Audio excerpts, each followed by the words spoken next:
Hello, Doctor Who fans across the world, and welcome to another Who Corner to Corner podcast.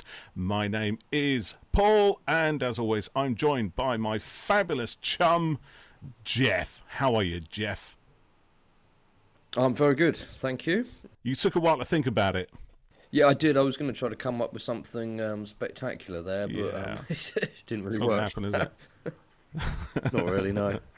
No. It's another Sunday evening, my friends, and we really should do this a little bit earlier in the day, perhaps, and then we can offer more entertainment value to our lovely listeners. Well, it's that, or which is not really possible for me. My kids are quite young, aren't they? Whereas yours, you young. Can. Mine's are just grumpy teens at the moment. Yeah. Well, except for Freya, she's normally up for. Oh, she is when she's on the podcast. Oh yeah. As soon as you take her off the podcast. What do you want? It's an act. Don't talk to me. She's going to kill me now. She heard me say that. Yeah, you might have to cut that bit. Yeah, the daytime's a bit tricky for me. Anyone who's listened before will possibly know I've got two young twins and a son. But alternatively, what we could just do is script our intros. Other people do that, apparently. Where's the fun in that? Maybe we could ask our listeners to script our intros for us. Send us your intro scripts, and we could use the best ones. What about that? Should we do that? Yeah, that's a good idea. Just on the top of my head like that. I could be asking for trouble, couldn't it? A little pitter-patter. Yeah, or and a sign-off as well. A bit like, I don't really like the film Anchorman. I didn't think it was that funny, but I like Stay Classy. Anchorman.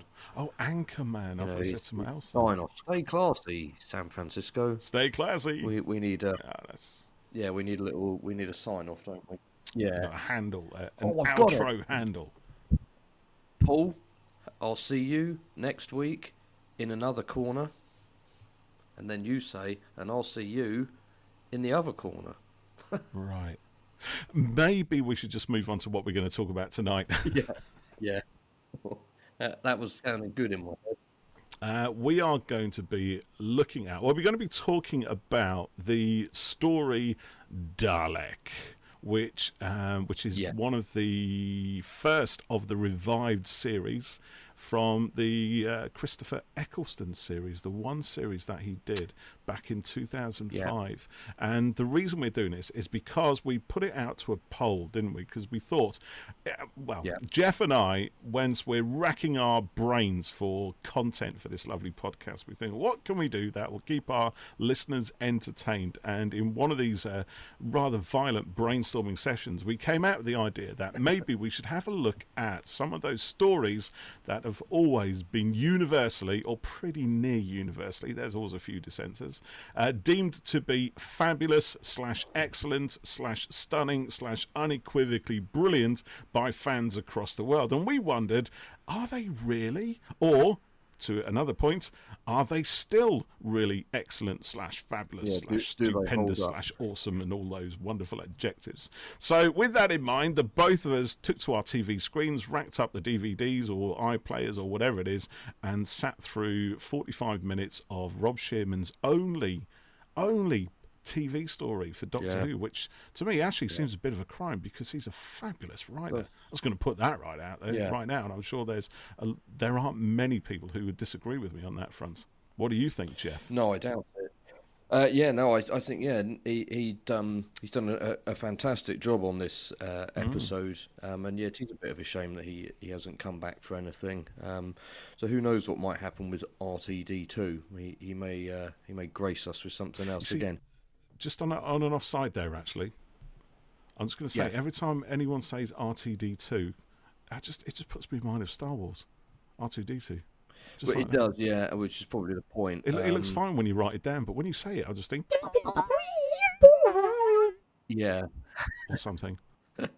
In our poll we put up 4 episodes, wasn't it, that we wanted to? We did 4 stories. Yes, Dalek was one of them. Get a look back. Dalek, Rosa, Spearhead from Space, and it was Mummy on the Orient Express. Oh yeah. From the Peter Capaldi years, so we're trying to get we wanted at least one classic story in there, I think. And it was almost 25% each, wasn't it? It was really close. I mean, Spearhead from Space came in at the lowest point of the poll with 21.8%. Rosa and Mummy on the Orient Express were even Stevens at 25.4%, but Dalek won out, only at 27.4%. So what's that? That's literally just 2% more, with around 4 billion votes. So that's at least half the world voted on this. Well, 350 anyway. It's actually 354, but given that we have about sort of 6 or 7 different Twitter accounts between us, probably accounts for that 4 at least. I voted once on myself. Did you? Yeah, I was good actually. I didn't. Oh, you didn't? Oh, right, okay. You no. That would skew the results, Jeff. And I believe in a fair and just Twitter voting system, unlike you. Good for you. What can I say? So I haven't watched this episode in quite a while. God, I'm trying to think. Have you watched it more than once, do you think? Oh, yeah, definitely. I mean, I watched it... well, when this series... when it all came back, I watched the first 3 or 4 episodes as they went out on Saturday nights. And then I ended up with work, filming bands or something for a few weeks, and I missed the episodes. And this was in the day where, it wasn't an iPlayer or anything, and we had... probably had Sky at home, maybe. Right. But I didn't record it for some reason. Anyway, that's interesting. Then at Christmas time they released this. Yeah, I'm trying to think. Or maybe I just felt like, I've missed 2 now. I won't watch it again. I'll just wait till it comes out. And I bought the box set of it that they put out just before Christmas. It was really quite annoying for the shelf. If anyone else listening has got this, they'll know what I mean. But it was a square sort of TARDIS looking box, and when you opened it up, it had a kind of print of the TARDIS inside. It was really cool. Yeah, I've got that. That's what I've got. Oh, is it? Yeah. So it's just really annoying. It's all warped shelf, though. The front door, which opens to reveal said discs, is all kind of bent. It's warped, having been on my shelf for many, many years. Yeah. Which is a bit of a shame. It's old now, isn't it? Old. But when I bought it, I think I watched the whole lot in. It is, isn't it? Yeah. I watched it all in a weekend. Did you? And then I've watched this, a few times over the years. I've watched it all back again. Yeah. From Eccleston's Lieutenants, with people, and I'd say I've probably seen this episode 3-4 times over the years, maybe. How about you? Yeah, probably a few. Yeah, probably about that. Maybe a couple more. I don't know. I have seen it a lot. I think, like you actually, I didn't see it when it went out live. I was watching all of these, having recorded them, and similarly, don't know what this is. Maybe it's karma or something. But for some reason, it hadn't recorded for me either. I think it had partially recorded or something. I didn't even have Sky in those days. I had some hard disk drive recording box thing, and that was working off Freeview. And I think it was repeated on, was it BBC 3, I think, late at night around midnight. And I'd been out all Saturday, got home, and I decided I was going to watch it at midnight. Just saw that it was on, and I watched it then.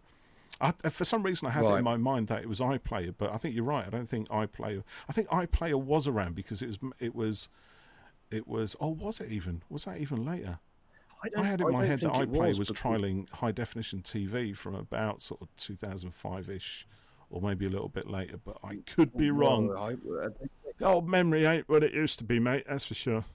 Well, I know that, but they didn't shoot Who in HD until the specials. No, they didn't. No, that's right, until much 2010. But I think and maybe they were trialling it. Yeah, you're right. They might have done some trialing before. Yeah, but anyway, so yes, I've seen it a few times. Overall. Yeah, so anyone listening probably knows the plot of this episode quite well, but it was the first appearance of the Daleks, wasn't it, in the revived series? Well, I say Daleks, I mean Dalek, hence the episode name. Well, it's a bit of a spoiler, isn't it, really? Yeah, they should have called it Metaltron, shouldn't they? Yeah. Metaltron. That would have been awesome. But I suppose calling it Dalek would get get eyes on the episode, wouldn't it? Exactly. So the TARDIS gets a distress signal or something like that, doesn't it? And they end up hit the Doctor and Rose in a sort of museum that they realise is it Utah?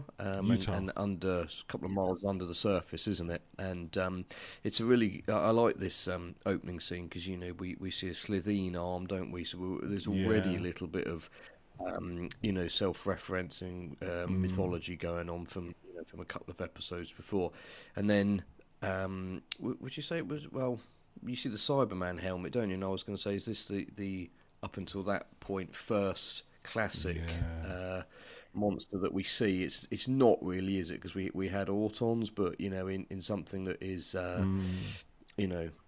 kind of majorly identifiable in the public, conscious. I'd say, Cybermen. Yeah, the general public wouldn't necessarily have been aware of Autons, I don't think. I think that's a fan thing. To remember them from the last appearance in 1972 would have been something. But Cyberman, yes, like the Dalek, it's kind of instantly recognisable. Yeah, I think so. Yeah, I always liked that the Rose episode had the Autons in it. Because it was it was kicking it all off for a new audience, new generation here, etc. And doing it all fresh. But by having a sort of not that well known classic villain in there, it was kind of harking back to what came before without getting too heavy with it all. I think it was really a perfect villain to have used there, to be honest. Totally. So this episode, so we see the Cyberman there, and the Doctor obviously remembers them, from previous encounters, of course. But now, today, we've just had the fourth volume of the Ninth Doctor Adventures from Big Finish come out, which is called Old Friends, I think, and it's got the Brigadier in it, and they encounter a Cyberman sort of form in that. I haven't listened to it yet, but I was reading the review. Is it that kind of 60s/70s Cyberman look then? Because the Cyberman here helmet looks like a kind of mix between the Invasion Cyberman and the Revenge Cyberman. Yeah. Well, obviously, it's slightly hard to tell. Very hard to tell what they are supposed to look like. You can put your own Cyberman into that place if it's a Big Finish, I think. Yeah. So the image on the box set is a sort of classic Mondas type, which is, I think, possibly one of the shots that was used from World and Time Enough, when Bill was converted. And then in DWM they had drawings where they look a sort of a bit of a funny mix of kind of slightly more modern but older looking as well, and almost sort of steampunky looking in a way. So quite interesting. Steampunk Cyberman, that would have been something. It certainly looked like an interesting design. Yeah. So anyway, knowing now that the Doctor has re-met them in this incarnation, but at the time he was, we didn't know that, of course, did we? But yeah, so they crash into the museum. Yes, before that, just before we move on from the Cyberman, you get that shot, don't you, when he's looking into the case. So the camera's on the other side of the glass case, and we see from the back of the Cyberman's head, the cyber helmet's face, if you like, is reflected on the inside of the glass, and then on the other side of the glass is the Doctor's face looking in, and it's framed so that it looks as though he's got the ghostly shadow of a Cyberman's helmet around his head, perfectly positioned. I mean, that has to be intentional. This is by who directed? Joe Ahern, wasn't it, who directed this? Yeah, he did some nice stuff, didn't he? Yeah, he did some very nice stuff. Some really good direction in this particular one, I think. Yeah, a shot like that, I'm sure, is deliberate. It's composed. So, yeah. It's lovely. Is that the right word? Really I don't know. done. I'm not a director. I don't know these things. The shot composition and the mise en scene was very nicely thought out in that shot. So he accidentally triggers an alarm off, doesn't he? And they get taken he touches to the see case, the and I think it sets the alarm off or something. That's it, yeah. and it's a chap called Henry Van Statten, and he sort of Henry Van Statten. Looking at it now, he was a bit like you know, a mix of, you know, Elon Musk, Mark Zuckerberg, Bill Gates. You know what I mean? All those kind of rich, clever, probably a bit arrogant, you know, geniuses who probably a bit believe their own hype. Yeah, kind of. I think it's I don't know if this is Rob Shearman or Russell the Davis, sort of having a bit of a dig at those kind of characters in general, really, because he very clearly, right from the outset, as he's doing that sort of West Wing walk, which I think was all the rage back in 2005, clearly, because we were all doing it as we stalked the corridors of corporate power. There's no bones about it. This guy's hateful. He sacks somebody on the spot just for saying something that he doesn't like in. You know, raises memory, dump him on the roadside by something somewhere. You know, and he's pretty brutal with the whole thing. I kind of thought actually, watching this again the other day, I thought it was almost, and this is going to sound like a criticism, I'm afraid, right? But make of it what you will. You can shoot me down in flames. It's entirely up to you. But I did think that Van Statten, when he was introduced in this way, came across as actually not very much more than a panto villain. You know, by which I mean very broad brushstrokes, instantly evil, instantly, like you said, recognizable to a type. The kind of, you know, Mark Zuckerberg, or at least our demonization of that kind of character.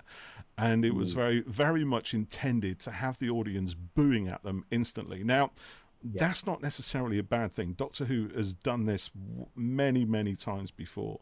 You know, but it just kind of struck me, and I never really thought about it before, but you know, I just thought it was kind of. I mean, later on, I think Van Statten's character becomes more defined as we get to see different sides of him. You know, it very much starts out like this, but if I was being generous, you could say, well, actually, it's because Van Statten wants to cultivate that kind of persona, so that people do hate him, and he doesn't care about it. He wants to be hated, or you know, or more to the point that he just doesn't care if people like him or they don't like him. He's rich enough, he owns enough stuff, and he can pretty much snap his fingers and have whatever he wants and affect the lives of people just by snapping said fingers. So he can do it, but it's not dealt with any kind of weight in the show. It's just kind of there, and you know, I thought, from that point, the bad guys in here are very caricaturish rather than deeply well-played characters. I agree. It's big broad strokes to immediately paint someone as, you know, this guy's he's the baddie, and it's done, you know, not heavy-handed as such, but you know, it's just right there from the outset. You know, you know kind of what you need to know about him straight away.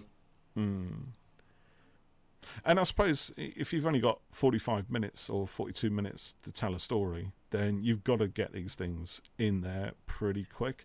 But I do think as the years have gone by, the series has got better at doing this, or you know, and again, we've got to think this is 2005. This is Russell writing something that he had Rob and Russell writing something that nobody knew was going to be successful. It could have sank, completely, utterly sank. Nobody could have watched it because they thought, what's this Doctor What thing from way back when? I remember that with its creaky sets and rubber costumes, and you know, they were battling all that kind of stuff, which is obviously really essential to the thought processes in constructing this episode. But I think that kind of quick introducing of good and evil characters or whatever has got better over the years. But so I kind of, although I'm sounding critical on this, I don't really mean it in a critical way, or you know, in a negatively critical way perhaps. No, it's an observation, and what it is. You're not wrong. Yeah, it is. And you know, they had, you know, in theory, less time per story than you would have done in, you know, in one of the classics, which was, you know, 4 episodes longer, and you know, you can't afford to spend, you know, 5 minutes you don't of screen have that luxury. time setting something up. Oh, by the way, did you spot the Bad Wolf reference? Because there is sort of a Bad Wolf reference in almost every story in this series. Was it graffiti on the wall? No, it wasn't graffiti on the wall, mate. It wasn't graffiti. Oh, it's the helicopter, isn't it? Yeah, Bad Helicopter. Wolf 1 Brings him descending. in. Yeah, this helicopter. Yeah. Bad Wolf 1. Yeah. Amazing. How good is Chris Eccleston in this story? Oh, yes. He goes through a huge gamut of emotions, doesn't he? Let me write that one down. Gamut. And particularly, just sort of jumping slightly ahead, well, we they go and chat with Van Statten, don't they? And he tells them he's only got one living specimen, which he's called the Metaltron. I love that. Metaltron. It's a really great kind of retro name, isn't it? Yeah, totally. And it's been screaming and won't talk, and they can't figure it out, and the Doctor can help. And this is he's so well played. He gets put into the darkened room, doesn't he? And he's I noticed it like watching again last night. The Doctor goes into the room and the door is starting to close behind him, and then we cut to the guys all watching the monitor. And I was thinking, but how long is he? The rooms are not that big. How long is the Doctor sort of supposed to be standing there whilst they're looking at the screens? And then they do cut back to the room, and you see the Doctor kind of looking at tools or something on the table. Yeah, the tools of torture. And then he says, "I'm here to help."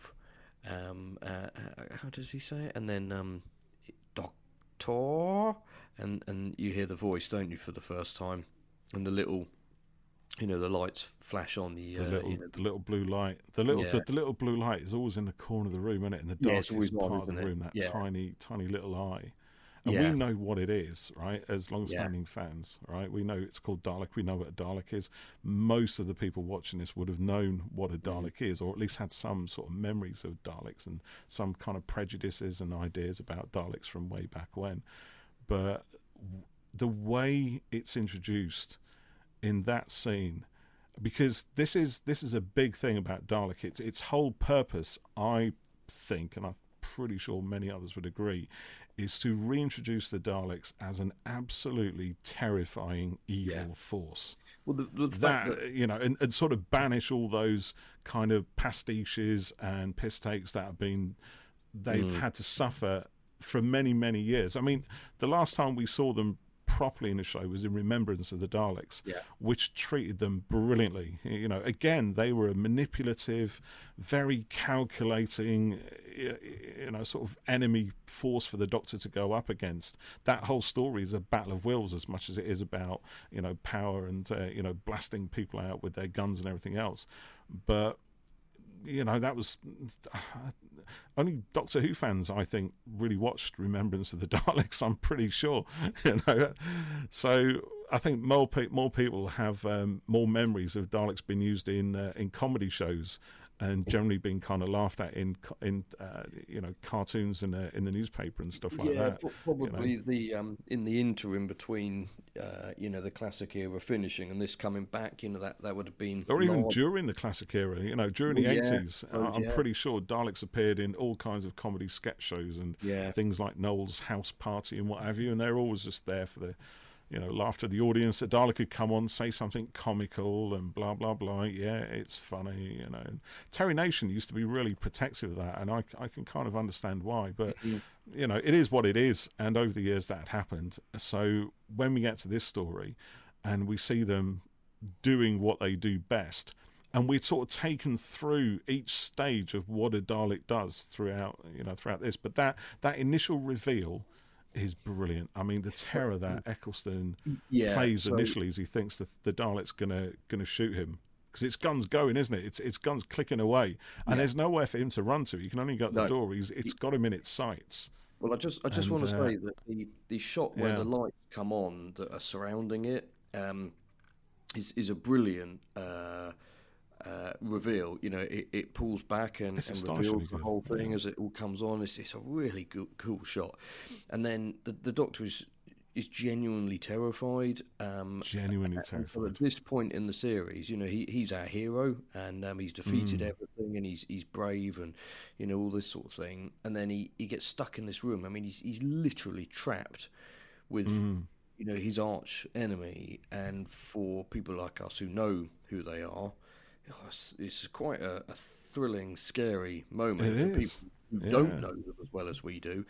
This person who's been all brave and everything up to this point, he's suddenly on the back foot and he's terrified. And there's a real feeling that he thinks he's going to get exterminated there. This is going to be the end of it. Yeah. And then Eccleston, spins on a dime, I guess, and then he's laughing and he can't believe it, and then he's angry at him again, and then he's saddened, and he's remembering the Time War and what happened, and then there's the thing of they're the only one of each species left, and they're the same, and and he says we're not the same, and and I don't know how long the scene is, but it's absolutely it goes brilliant. on for a while, doesn't it? It's just quite long. You can't take your eyes off it. No, and also the fact that he's acting against let's be honest, it's a glorified pepper pot. But it's called a pepper pot, isn't it? They call it a pepper pot. I think the Doctor calls it a rubbish bin. All those things that they've been called over the years by the non-fans. Yeah. But the vocal work by Nick Briggs combined with Eccleston's... Yeah, see, that's quite interesting, isn't it?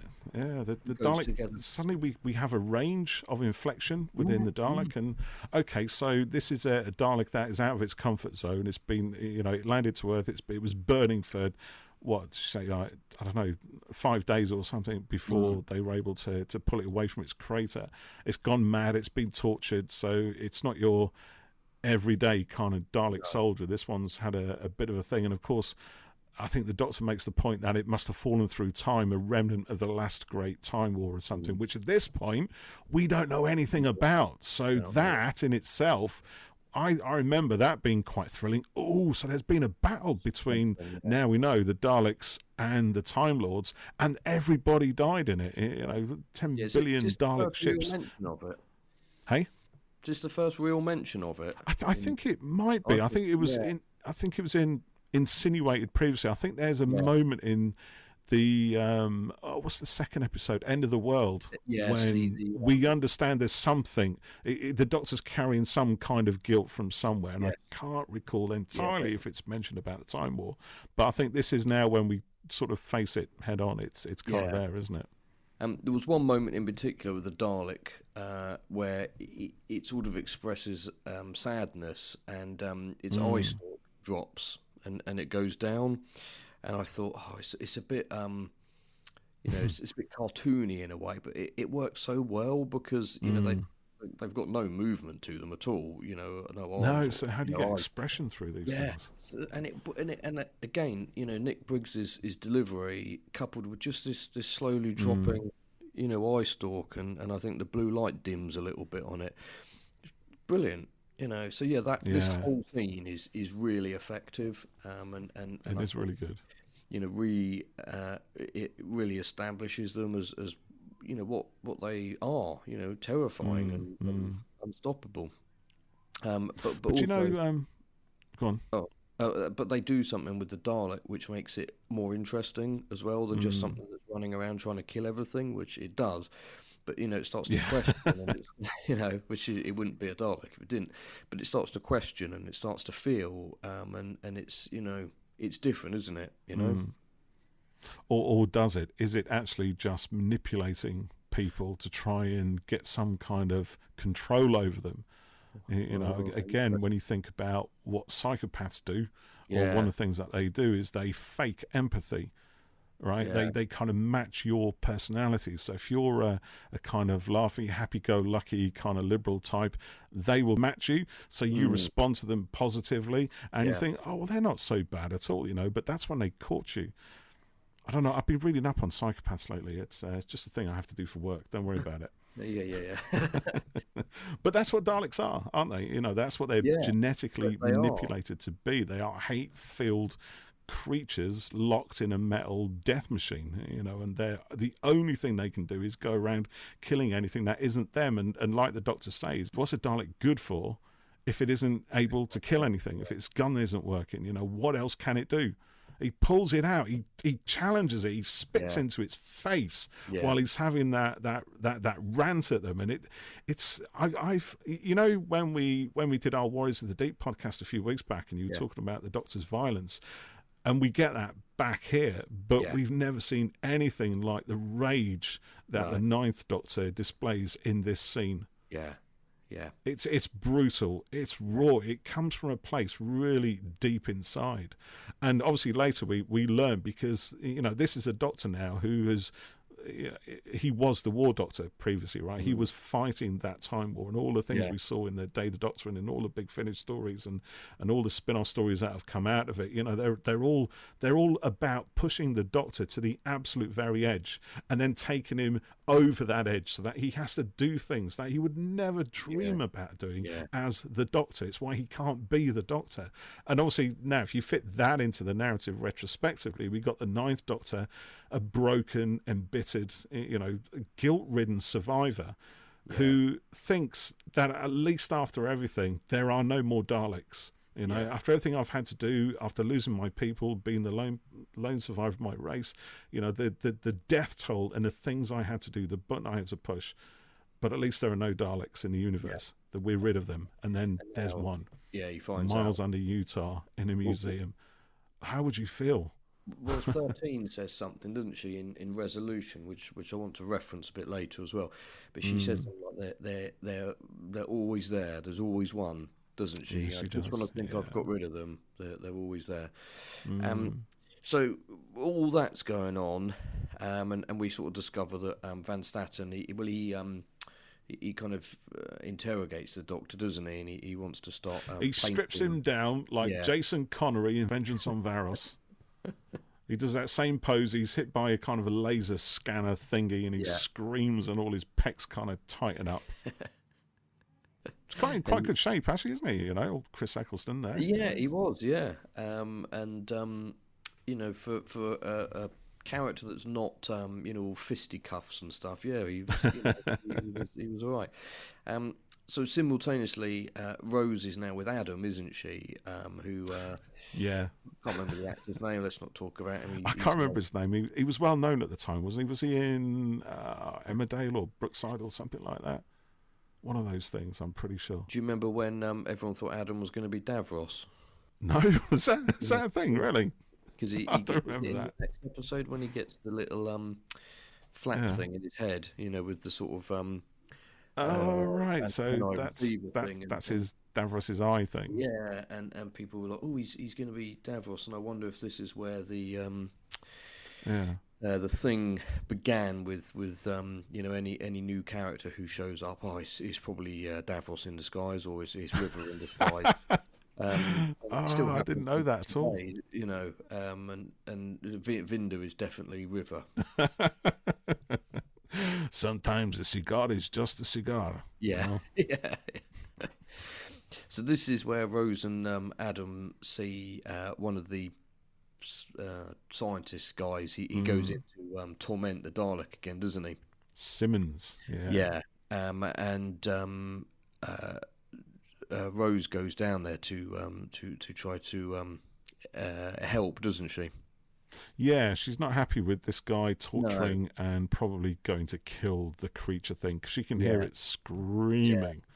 And this shows, what a kind, a character Rose is, and why the Doctor was how compassionate she is. Mm-hmm. Yeah, and if you look at what the Doctor was like in his scene with the Dalek, and you look at her, she's naive about it and innocent, and Oh, do you know what? I made that exact same note on my phone, mate. Well done. So it's not just me. She's going into it with no baggage about it, and has no idea about it, and wants to help, and can't stand it that it's in pain. And I didn't read it like this when I rewatched the episode. In fact, never saw it like this. But maybe the Dalek is manipulating her, and it sees a way out. But she wants to help it, doesn't she? And then she goes and puts her hand on it. And now this, to me, this little plot bit, I was a bit like, I think this is You're not sure? Sci-fi gobbledygook. She puts her hand on it, and there's a gold handprint, and it's absorbing the DNA. And I was like, genetic material extrapolated. Yeah, but then it gets really exciting, and it's the sort of thing where I'm like, that's a bit cobblers, but I can absolutely overlook it because of what it does. I love it anyway. I don't care. Yeah, exactly. It's just a lot of fun. Bit silly, and it's not the sort of thing I'm commenting on it, but I'm not criticizing it, and it certainly isn't spoiling my enjoyment of the episode. And what comes from it is brilliant. The chains break, and it, the design on the Dalek as well is so good. They look like proper, sort of mini tanks, don't they? They're just brilliant, and I don't think they were not bettered in the new series until the Resolution/Revolution ones came in the reconnaissance Dalek, is it? Yeah. When it starts and it's all one gets made in the workshop, and then when we see the sleek black ones in the next Dalek adventure. Oh yeah. Which I always thought looked brilliant. So this is when the Dalek just it all just goes a bit to pot here, really, doesn't it? It suckers the guy's face off and kind of crushes it. Doesn't it upload the internet into itself? It does upload the internet. Yeah. It takes all the information from the world through its sucker plunge. Oh, but before it does that, actually, it does Simmons in, doesn't it? With its sucker. Now, again, addressing one of the first of those ridiculous icons from all over the decades previously. It threatens Simmons with its sucker, and he's like, "What are you gonna do? Sucker me to death?" Literally, yes. And his face kind of shrivels into the thing as it pulls the life out of him. And that's exactly what happened to him. Now, what's quite interesting here, right? It's going to make a swift diversion. We'll come back to it, right? But I started reading the novelization of this. Have you read it? I was going to ask you. No, I haven't. I haven't finished reading it. I'm about halfway through. But interestingly, a lot is made of the Simmons character to kind of flesh out the whole novel sort of thing, and spends quite a lot of time leading up to his point. Leading up to that point in his personal history and how kind of damaged he is. So when he eventually buys it, you don't feel sorry for him at all, as a bloke who really deserved what he got. Well, even in that brief bit there, he's sort of enjoying the torture, isn't he? And taking the piss out of it. So he's killed unnecessarily, but he's not exactly a nice guy even in those brief moments, is he? Exactly. So the Doctor's in prison, isn't he? And he wants to be let out so he can go help and save everything. I forget what he says, but it's like, you've only got one chance to stop that thing. You got to let me go. Well, something like that, isn't it? It reminded me a bit of he says, "Release me if you want to live." It was a bit like, "Come with me if you want to live." It is something like that, isn't it? It was quite, and so he gets out, doesn't he? And then there was a bit coming up where, like you said, there's various things that kind of take all the old gags about the Daleks and just chuck them in the bin. And so the Adam and Rose and the female agent, female guard, they come to the stairs, don't they? And Rose is like, "Oh, I can't believe it. It's not going to be able to do the stairs." That's it, yeah. Hooray, stairs. It hasn't got legs. We win. Yeah. Result. And they run up, don't they? And it comes in, and I particularly noticed this bit. So it looks up at them, and it goes, elevate. And then its body turns, its head just keeps looking at them. But we see it initially from the Daleks, through the Daleks' eye stalk, don't we? We see it from the Daleks' POV. Nice moving shot we get with just that, rising up slowly. But it just kept looking at them while its body moved and turned slightly, and it was almost like it was just kind of going, "Yeah, look at me. I know I can fly. You're still fucked. That's still coming for them. You're still going to get it." But of course, you see, remembrance of the Daleks, from Sylvester McCoy. Yes, we saw Dalek do that, and sort of did in Revelation of the Daleks as well, although it was a shot that wasn't properly finished in post, but it's on the special effects on the DVD. Interesting. I hope they still got it in the collection, or if they kind of spruced it up and cleaned it up a little bit. But it's always been intended that Daleks can fly, hover, or whatever, because obviously in the 60s in the TV 21 comics they always had their little floaty things, didn't they? Yeah. And also, but again, only fans would know that, really. Exactly. The general perception is that they're defeated by stairs, aren't they? Yeah. Dangerous creature most dangerous creature in the universe. You can't even climb a flight of stairs. Ha ha ha ha. Elevate. Oh yeah, we're buggered now. This is something. But can you imagine as well? I mean, again, I was going to not slightly off topic, but my wife started watching Doctor Who at this point, right? She was watching. She'd never watched it at all, really, ever before. The old series. She knew of it because her brother watched it, but she never did. But when it started again with Chris Eccleston, she really watched it. She watched.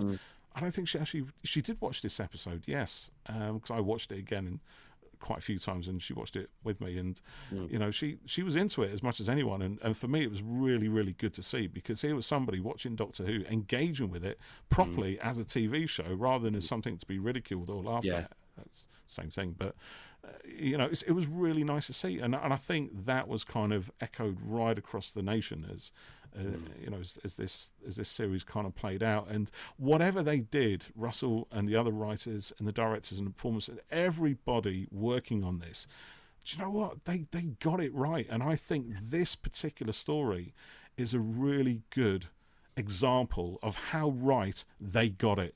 Does that make sense? Yeah, absolutely. It does everything it needs to do to re-establish them as a threat. The relationship with the Doctor hint at more having happened between the two races that we don't yet really know about, and it's just really an efficient, exciting episode, I think.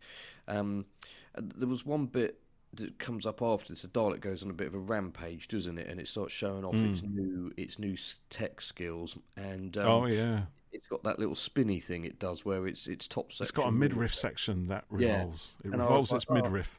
That's it. I was like, that's cool. But then at the end, when it opens up and we see the mutant for the first time, I was like, you think, how'd that spinning bit work? I don't know, maybe it's just the outside bit that spins rather than the whole unit, Jeff. Of course, I did. I came up with future technology, mate. Yeah. That's why it needs rivets. It's just the outside, It's just the outside, Do you see all the rivets? Actually, the thing about rivets, though, was it... who's the original designer of the Daleks? Ray Cusick. Oh, yes. Who's from Horsham, where I'm based. Is he? Yeah? Yeah, there's a little plaque about him in the High Street. Oh, really? Does it say inventor, designer of the Daleks or something? Yeah, it does, yeah. There's little stone slabs down one of the main High Street here, and sort of commemorating various famous things here. And a slight digression here, but I run a film festival outside. Do you, Jeff? Where is your film festival? Is it near Horsham by chance? Yeah, and funnily enough, it's called the Horsham Film Festival, which I spent ages thinking about the name for.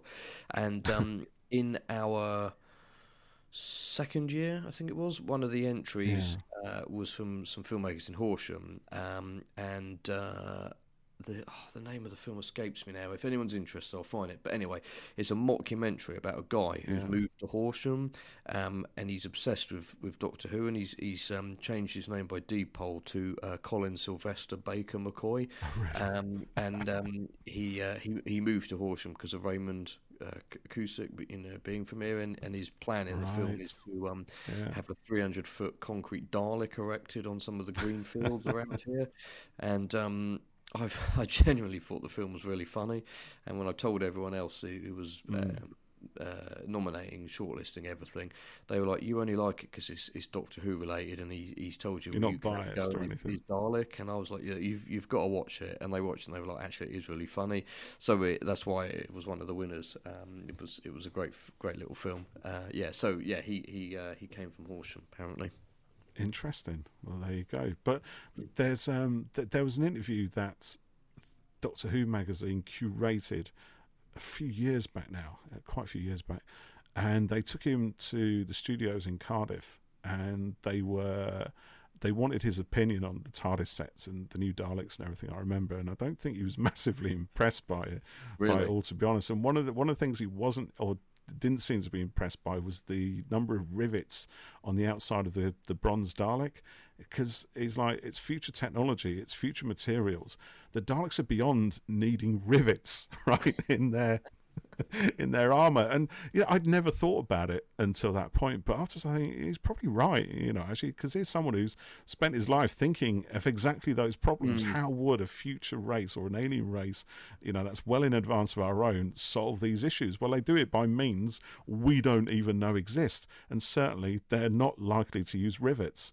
But again, what I think it is it's part of that sort of shorthand storytelling. So we have Van Statten doing almost like a panto thing initially so that we instantly boo as an audience. And I think with here, one of the biggest things the guys in production on here wanted to achieve was the sense of solidity about these new Daleks, that they weren't bits of wood or plastic kind of that had seen their better days and flapping around with the actors' hands inside them. These were absolute killing machines / battle tanks, and they had to look sturdy and solid and impregnable. Yeah. And adding rivets helps do that.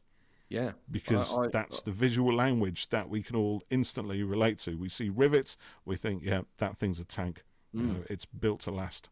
It looks absolutely fearsome. It does. Like, it looks brutal. And like you said, those new movements with the midriff and everything sort of spinning around. It's almost like a dance, isn't it? That sequence where the camera's looking on top, from above and from the side, and it's just blasting those bad guys. And of course, we get that Skeletor effect back, which is great. I loved it when we saw that in Remembrance. It's brilliant. I thought it was great, and they pulled it back for the new series. I was like, yay! I'm so pleased.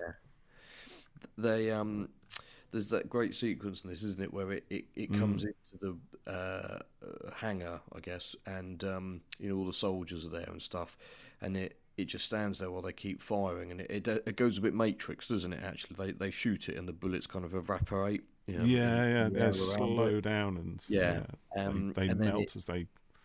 Yeah, that's it, because they say later they melt in the force field, don't they? Because when I watched it, I was like, why are they just disappearing? But it's force field, whatever, But they do kind of make a point about the kind of visual of it.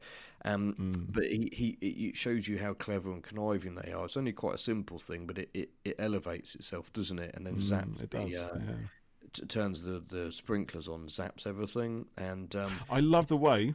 When it does that, it shoots the break glass here panel.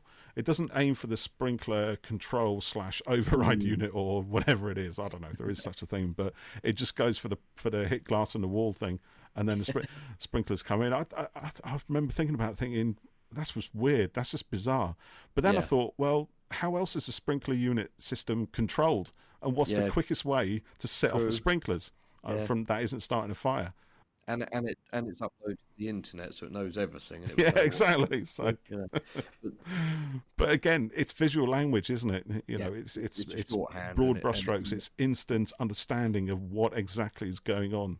You couldn't do that scene and have it say, I just need to go off and activate the sprinkler system. I've got to go down the corridors 3 flights down and, do all of that. No, Jeff, but you wouldn't do that anyway. You would have the Dalek encounter the sprinkler system and just shoot it in some way. That is it. It just happens to be in the same room as it, or it's on its way down, blah, blah, blah, whatever. It's just there. This sequence is pretty brutal for effectively a tea time show. It's nasty. And it's quite a dark story, I think. I got a couple of thoughts on that, and you get the kind of aftermath where there's like a close up of a hand hanging off a ledge, and boots, and all these dead bodies, and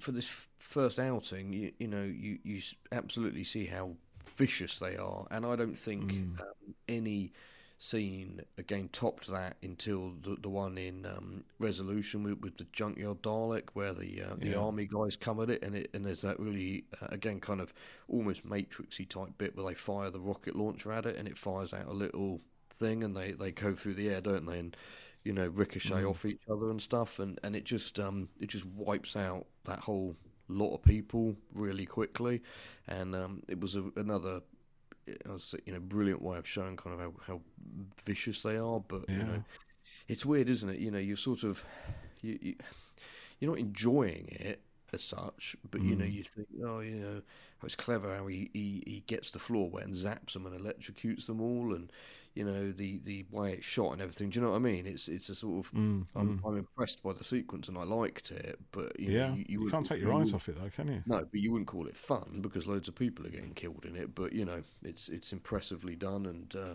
it does what it needs to do with them. And you said it's quite a dark story, and kind of moving forward a bit, because Rose again is she's the heart here, isn't she? She kind of, she says to the Doctor, it's evolving, because he's ready to blast it, isn't he? He's got that great big gun thing. He's got the big gun out, hasn't he? He's made his way into Adam's store cupboard, and he's picking up and throwing away these guns. Doesn't work. Hairdryer, and then he goes, "Here we go. This is more like it. Lock and load." So he's all up for blasting this thing to oblivion, pretty much. I must say that so you get that shot where Rose comes around the corner with it, and he's there with the gun, and it's always quite an odd sight seeing the Doctor with weaponry, and it shows you that he's like you were saying earlier, he's been pushed to a point, and he'll kind of do what he has to do to to stop something. So it was kind of a little shocker there, really. It is, but I think in the context of this one, it's it's all set up, isn't it? Yeah. But also, there's another bit which kind of ties into this, because I mean we talked about that sequence when the Dalek resurrects itself, or when the Dalek and the Doctor are kind of facing off in that room, and he has that thing like, "Why don't you just die?" He just spits at it, and then later on when it escapes and Rose and Adam are kind of running after it, and he has to shut the bulkhead door, right? And he's hoping that Rose and Adam are going to get out, but he's had to shut the door. Okay, a bit of antagonising over whether he should do it or not, but he does it anyway. The bulkhead door comes off. Adam manages to get under it, get through it, and away to safety, rolling under it Indiana Jones, Raiders of the Lost Ark styly. But Rose can't. She's way behind. She doesn't catch up in time. The bulkhead door closes, and all we hear then from the Doctor's perspective in that little room from the screen is the blast of the Dalek gun as she presumably dies. Now, quite rightly, he seems to be struck with a little bit of remorse, but actually only a little bit of remorse, and he turns it into a weapon. He weaponizes that remorse and shouts at Van Statten as if to say, "Look what you made me do." And we see him almost, and this is why, honestly, Chris Eccleston plays this in his face. If you watch him, it's like he swallows that guilt. He adds it to the pile of guilt that is already there, mountain high in his consciousness. Okay, another one has died in the name of the defeat in the Daleks. Here we go. And she was only 19. He makes that point. She was only 19. She had all her life in front of her, all that stuff. But he did it nonetheless. He pushed the button to do to lower the bulkhead. And you think, now normally the Doctor thinks there's another way to do this. If to get his companions out and make sure they're safe, he does that first. But at this point, the Ninth Doctor isn't in that place. He's been alone. He's suffering from all his guilt and stuff, and he adds it to it. So when he picks up the big gun and goes stomping off to the sounds of Lock and Load, even now knowing, thankfully, Rose is alive, and he makes that right decision. He's going to get her out. He's going to sort it. He takes her himself. So now he's taking on the role of the warrior, the War Doctor again, isn't he? Obviously, we didn't know about the War Doctor. There was no such thing back then. But nonetheless, that narrative kind of plays back now when I watch this. Now all that stuff comes building in, and it makes perfect sense for the Ninth Doctor to go stomping up to a Dalek, aiming the biggest gun he can find, and of course Rose stands in the way. She's like, "I'm not going to let you do it." That, all these years later, knowing what we have found out since then, how much more effective and powerful all of that is, and whether it was deliberately planned to be like that at the time, or or to be as rich as it was. And what you've just been saying makes me think a bit about Deep Breath, when when Capaldi leaves Clara in the basement dungeon or whatever it is with the clockwork things, and he shuts the door on her. And I remember thinking at the time, oh my God, it was quite a shocking moment. He's just abandoned her, and it's sort of the kind of opposite of this, isn't it? In a way, it is. Yeah. not deliberately shut Rose behind the door.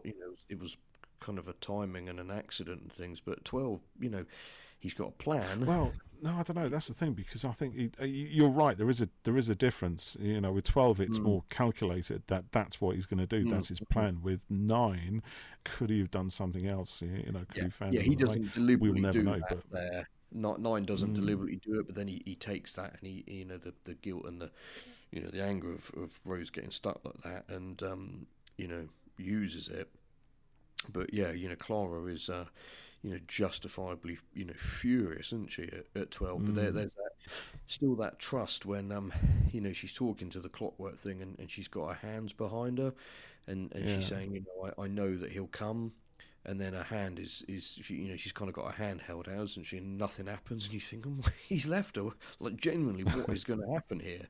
And then he comes in, and 12's I think 12's theme kicks in, which is an absolute banger of a theme tune. Good tune. And then they run, don't they? And he's got the mask on. He's put something on, isn't he? He's duped them. Brilliant. Anyway, I digress. We see the Doctor with his mega gun, don't we? And the whole thing has sort of progressively become darker, and at this point, I felt that it was a bit weird, but not in a bad way. But the Dalek, opens up its casing, and we see it, and it's a sort of great big bogey with an eye and everything, and it's pretty gross.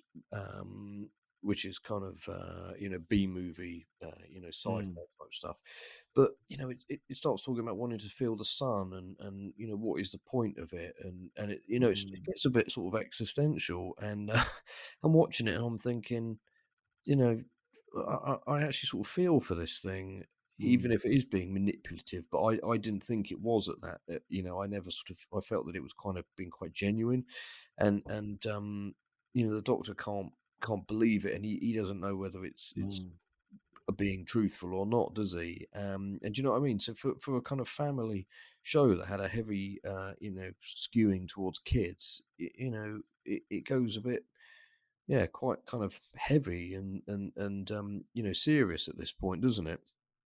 Which isn't a bad thing at all. But yeah, I sort of forgotten how, how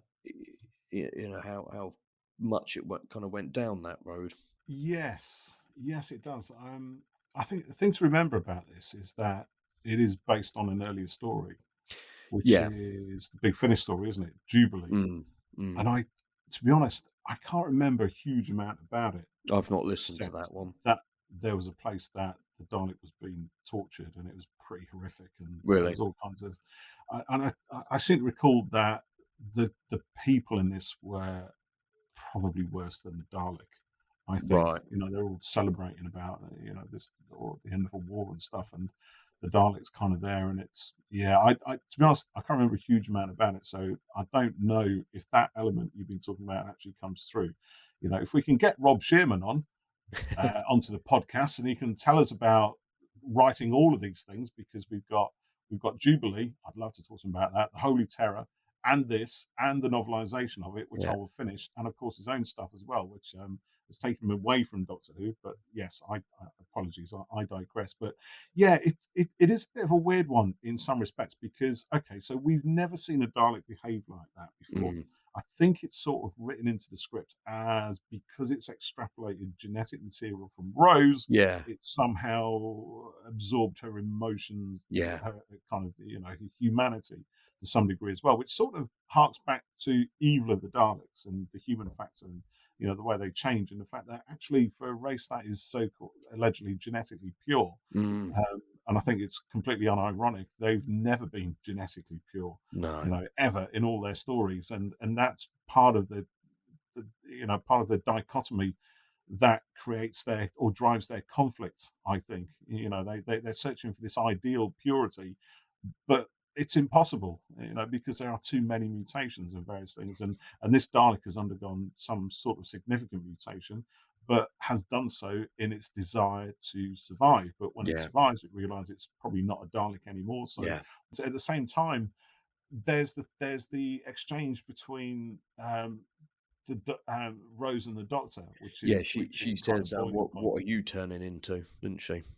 Yeah, that's right. I think he says like, "Get away from it." It's the most evil thing, and his face is full of fury and pain and everything. And she's gone, "No, it's changed. It's changing it or something. It's become something else." Yeah, And he's like, "Daleks can't become something else. They don't change. They only want to kill. That's it. They never change."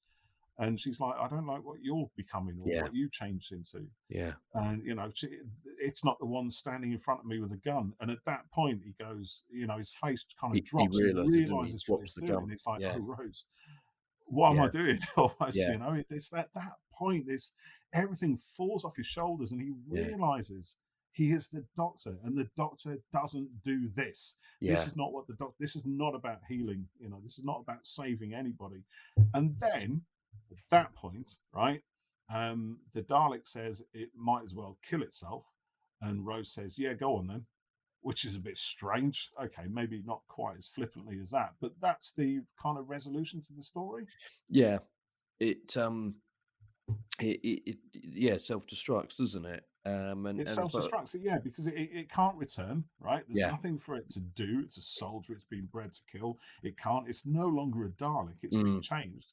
So what else can it do? yeah, But it believes. I can't remember the exact dialogue, but it believes the only thing it can do now is suicide. yes. That's It's got, and its it only has option left. no It purpose. There's no, nothing to do. no And purpose. I just Yeah, think it's really, really weird that Rose I think she kind of allows it to happen. mm, I think she's the one who kind of steps away, nods at the Dalek, and sort of gives it the space for it to kind of do yeah. its She does it self-destructive implosion reluctantly, thing. doesn't she? But yeah, it's a sort of funny end. I mean, I what? must admit, I don't see that it makes a huge amount of sense. I mean, it's tidy, right, from a sort of Yeah, structural point of view. I don't know what the novelization makes of it, because there are some pretty big differences yeah. from what I've read so far. But I suppose it'll be it interesting to stops the find out. Doctor finishing it, and certainly Rose couldn't finish it, and it would have been, it focuses it on, essentially the three main characters in this story, rather than it being about, Van Statten and his soldiers or whatever. Hmm. Um, but yes, it was a slightly, it worked, but yeah, I can hear loads of noise there. That's Freya dancing outside my Oh, door. She's I wonder dancing and singing. is she doing the Dalek boogie? I wonder if it kind of got to a bit of a point, and they're like, "Well, what do we do here? What do we Uh, do? we're, You we're, see, we're, we're as again, trapped into a corner as the Doctor was when he yeah, first went into the room with the we've got Dalek." 30 seconds now to wrap this story up. We Yeah, can't have a Dalek going off it's and flying into the universe or finding a place to live on Earth. it's gone down the You J.J. can't have a Abrams benevolent road. Dalek. Yeah, we've got to. And it sort of, in a way, kind of harks back again to Remembrance of the Dalek, Mm. Remembrance of the Daleks, when the Doctor, the Seventh Doctor, talks it to death. He talks the final supreme Black Dalek to Yeah, death. It spins around in a fugue and kind of implodes. And this thing does that, but a little yeah, bit more spectacularly with the aid of yeah. CGI rather Uh, than optical yeah, it effects. was quite cool. Sort of a little implosion-y effect. Mm. Um, yeah, I mean, it works. Well, it's it's easy. Well, not that we're sort of criticizing it per se, but it's easy to sit here and go, "Man, that's rubbish." But what could Which it we have? would never do. No, which we're not doing. But what other outcome was there? Really, Well, again, you kind of think. I mean, Rose is the voice of compassion in the yeah, story. The Doctor, up until this point, is the one where is the one who wants to destroy the thing because that's what he's done. And for him, it's the only kind of closure he believes he mm, can get until Rose changes his mind. Because again, she changes his mind because she's the compassionate one. She yeah, sees, presumably, the fact that this Dalek has changed and that it's not the ultimate evil that the Doctor seems to think it is. And the Doctor sees that, and then Rose changes at the same time. mm, I wish I could remember exactly what she said. I just put it on my phone in my notes as the Doctor drops the gun. Oh, Rose, he's back! Hooray! The Doctor. Then Rose agrees that the Dalek should kill itself. Huh? Which I've got. So it's Yeah, I must admit, it's one of the things that I think does, and again, it's not a criticism, it's an observation, Mm-hmm. but it does happen frequently throughout the Russell T Davies era that sometimes these stories are tidied up with a big magic wave of a giant hand, the Deus Ex Yeah. Machina kind of ending. And this is not quite that. It's very, very close Yeah. to it. And I'm kind of I'm intrigued to see how the novelization kind of Yeah, it'd be interesting to resolves see whether this. it expands it a little bit. Mm. Yeah. Um, yeah, it's an interesting, odd end, isn't it? This is why does And Rose change her mind after convincing the Doctor to drop the gun well, and maybe not she shoot the thinks that, Dalek? the Dalek, it's got no options. This is all it can do, and maybe I don't know. Maybe she sees what Yeah, the but you see, Doctor's morally, become, and ethically, if you think yeah, you wouldn't write that now, I don't think. We're much more aware of the impact of people's words yeah, on potential suicides. It's not a thing to be kind of just written off in a yeah, story about and I don't Dalek. think it's times change and times move They on, do and change exactly. Yeah. you can't look at something written 15 years ago, 25 years ago, any time ago, and judge it by, rightly or wrongly, by today's standards. Yeah. You have to accept that that's from when it was. Things were Mm, different then. It may not be right now, but at the time it wasn't necessarily wrong. You know, but yeah, and then to sort of summarize mm. quickly, they Van Statten is usurped. I don't know how you pronounce that word. Usurped. Yeah, usurped is good. By We'll take it. Goddard, his female Mm, assistant, and he sort of gets his just desserts, doesn't he? he He's does. taken a Yeah. dump somewhere beginning with S, and then Adam joins the TARDIS, doesn't he? Oh, he Making the does. first Yeah. TARDIS He trio runs into that the we've had box. in the new series. He was okay, but he just sort of felt a bit like, well, he didn't turn out to be Davros for one thing, but I honestly don't remember that at all. I'm pretty sure I haven't made that up. Or, like, I'm not saying I started the rumor, but so yeah, it was a great episode. I really did enjoy it, and I think it had some great stuff in it. I Mm. think is it aged badly? Is it not as good as it's hyped up to Well, be? this is the crucial question now, isn't it? We're at that point, Yeah, the whole as point of posed, it. great episode. Is it still good? I What do would you think? say yes, it is. I'd say yes, it is still good, and it definitely holds up. It's a cracking reintroduction for the Daleks. Dalek, brilliant performance by Eccleston and Billy as well. It really kind of Mm, shows the characters of these two. Some great visuals, some really good action in it. Surprisingly dark. I personally feel we've had better Dalek stories over the years mm. since. For me, notably, Resolution and Magician's Apprentice and Witch's Familiar. Um, but yeah, it's a great one, and I Interesting. think if you wanted to introduce someone, Mm, to the Daleks, this is a really good uh, free of baggage way of doing it. It's not mm. bogged down in time war stuff or history or anything like that. And particularly That's anyway. interesting. What Mm. did you think? We've got a couple of tweets I on it as well. we do, don't we? Yeah, I would agree with you. I think it is still a good story. I think at its core, it's a very powerful, very well written, as Mm, you said, introduction to the Daleks as a fearsome force in the universe, a mm, real dangerous enemy for the Doctor to go up against. I think watching it again in the current light, it's probably loses its way towards the end. I've mm, never questioned the ending of it ever until I watched it last night, and I just thought, mm. yeah, that's strange, but it still works. It's still a really well written, well Yeah, structured story. yeah. I It think the works. Yeah. caricature element, mm, that, but again, that's not new to Doctor Who. No.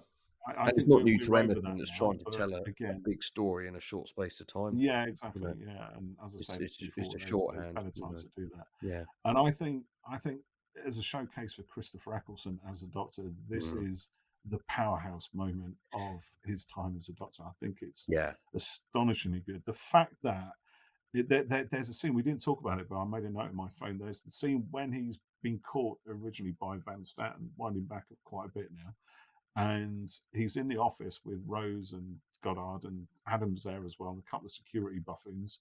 And he has this. There's a bit of alien tech which Adam gives to Statten, and he thinks it's like it's got flutes, it's got pipes, it's a fuel line Yeah. for a spaceship or something. And the Doctor's like, I wouldn't hold it like that. And he's like, why is it dangerous? No, it just looks silly.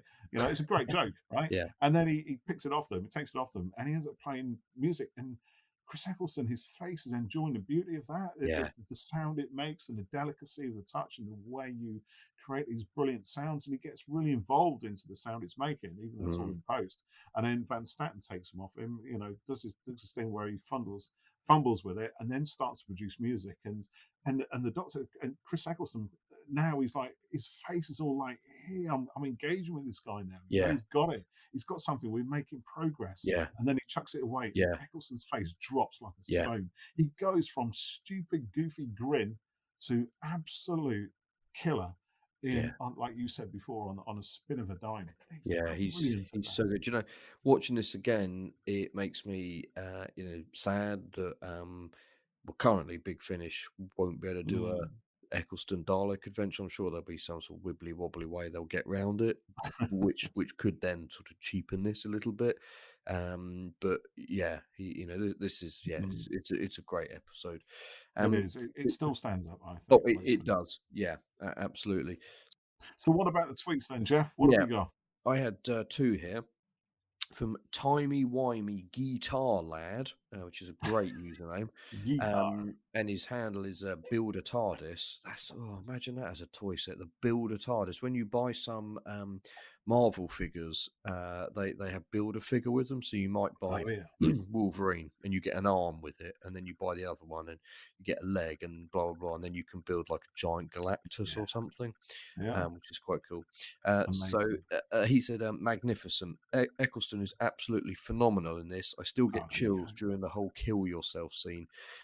Also, the reflection of the Cyberman's helmet on the Doctor is a beautiful image. There you go. Yes. See? Yeah. So, yeah, he's mentioned that. And then Daniel Knight, who is at Daniel Knight 73, says, an absolutely superb production with one purpose, to bring back the Daleks for a 21st century audience, to make them a credible threat, even addressing the tired old cliche of going upstairs. Eggleston and Piper's performances are their strongest to that point. So yeah, I would agree with everything those guys say. Yeah, they're spot on there with that. Yeah, brilliant. Interesting. Yeah. So there we go. That's very good. That's the first time I've seen one of these series one stories for a long time. It was same. A lot of fun. I can't think what I might have. What would have been the last one from this series I would have watched. It really has been years. Sometimes I carbon date things on have I watched it in the time I've been with my wife, which is like 12 or 13 years. We've been married for 10 years this year, but no, I don't think I've watched it, all of it, in that time. So that shows kind of how long it's been. So I really enjoyed putting out this little poll for these episodes. Do another one. People's we'll do another one. We'll have a think about what we'd like to look at and as options, and see what people think and tackle. Maybe next time we should look at stories that perhaps aren't so well or so universally highly regarded, and reevaluate them. Or as I see them, masterpieces like Sleep No More and Kill the Moon and Orphan 55. People are sleeping on those, ironically. Okay, we're going to do this one of these days, mate. We're going to. Honestly, I'm telling you, Sleep No More is a masterwork in meta deconstruction. We're going to have this out. Like, dear listeners, right? I think you're probably getting where we're coming from on that one particular story. We are absolutely opposite ends of the spectrum. We are. Will it ever be reconciled? Corner Can we meet in the middle? Can we Can meet one in the of us middle pull towards the other? on that? Not from where I'm standing right now, mate. That's for sure. I don't think I really want to watch it again, but we will, I suppose, at some stage. You've got to go do in this with the knowledge that the ending of it is really clever, and we are in the story, but we are in that story. I think on that note, we should stop this, because that's a whole other podcast, listeners. It's going to be fun, I can tell. Hopefully someone out there. Where's Mark Gatiss? You know what I mean. You wrote it.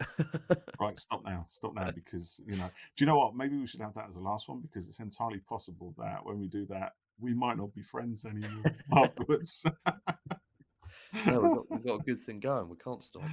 Oh, we do. Dear listeners, I hope thank you've you enjoyed. Thank you for joining us, and if you voted, thank you, and if you tweeted in, thank you, and keep in touch, keep chatting with us, and we'll see you soon. See you next time. Bye. Bye.